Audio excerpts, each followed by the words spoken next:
নমস্কার বন্ধুরা, আমি সংযুক্তা শাস্ত্রী। আগামীকাল মকর সংক্রান্তি, সে বিষয়ে কিছু উপায় আপনাদের আমি করে নিতে বলবো। যদি করে নিতে পারেন তাহলে সুখ শান্তি সম্পত্তির অভাব আপনাদের জীবনে হবে না। সেক্ষেত্রে আগামীকাল 6:19 সূর্যোদয় হচ্ছে। সেই সময় অনুসারে আপনি যে কোনো নদীতে গঙ্গা স্নান বা যে কোনো নদীতে স্নান করে নিতে পারেন।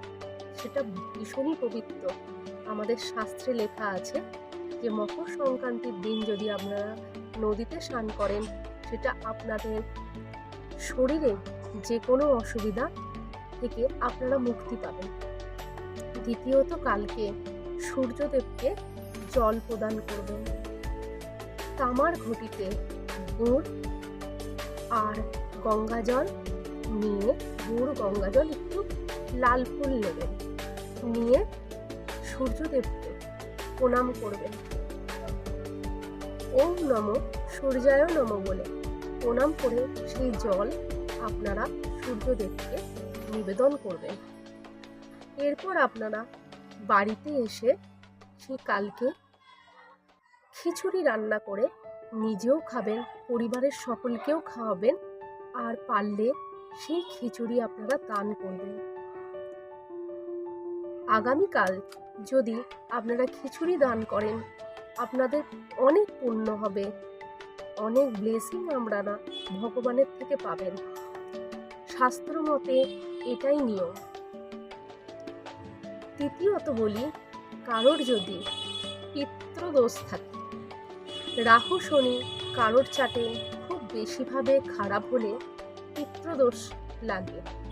তো যাদের কুণ্ডলিতে এরকম কোনো পিতৃদোষ থাকে, তো তাদের দেখবেন যে কোনো সময় ঝঞ্ঝাট, অশান্তি, অ্যাক্সিডেন্ট লেগেই থাকে, কোনো উন্নতিই হয় না। তারা বুঝতেই পারবেন যে কোনো কাজ হওয়া কাজ বিগড়ে যায় তাদের। এই রকম যদি হয়, তারা ওই গঙ্গা জলের মধ্যে কিছু কালো তিল দিয়ে সূর্যদেবকে নিবেদন করবেন আগামীকাল। তাহলে দেখবেন সমস্যা থেকে আপনারা কিছুটা হলেও বেরিয়ে আসতে পারবেন। আগামীকাল কোনো মানুষকেই খালি হাতে ফেরাবেন না। যদি কোনো গরিব দুস্থ মানুষ আপনার সামনে এসে দাঁড়ায়, আপনার সামনে কিছু চায়, কিছু সাহায্য চায়, সেক্ষেত্রে আপনি তাদেরকে সাহায্য করবেন। কোনো মতেই কাউকে আগামীকাল ফেরাবেন না। আপনি যত বেশি নিজের কর্মে সৎ হবেন, তত বেশি ভগবানের ব্লেসিং আপনার উপর আসবে, যতই আপনার কুণ্ডলিতে খারাপ দোষ থাকুক না কেন। আগামীকালের দিনটি অত্যন্ত পবিত্র।